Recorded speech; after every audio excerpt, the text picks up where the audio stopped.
Actually, that's what I'm calling about. Money?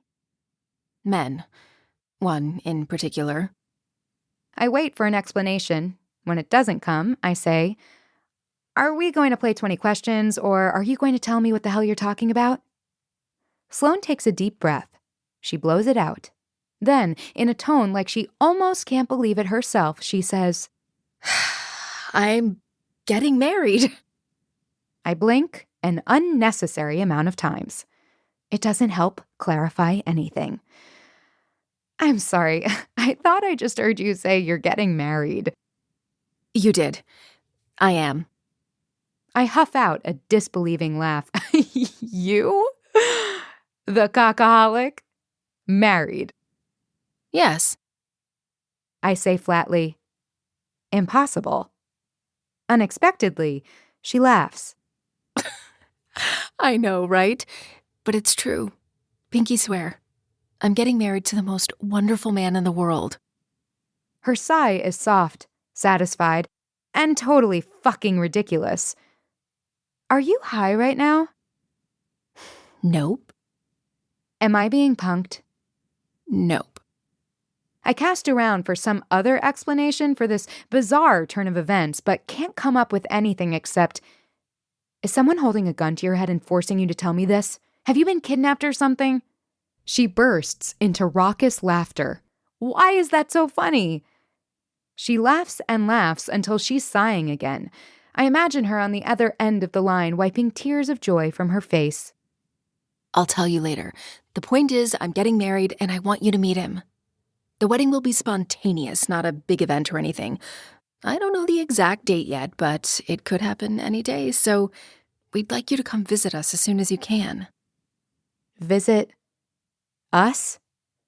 Not only is she getting married, she's obviously living with this guy too. I open my mouth to respond, but nothing comes out. I know. She says sheepishly, It's unexpected. Thank you for having the decency to realize how weird this is. It is weird. I know. For all the reasons, but... She clears her throat again. You're my sister. I want you to meet the man I'm going to spend the rest of my life with. Please hold. I'll be right back after I'm finished with this stroke I'm having. Don't be mean. Oh, the things I could say to that. Ho, ho, ho. The things I could say. But I choose the higher road and ask the next obvious question. What about Nat?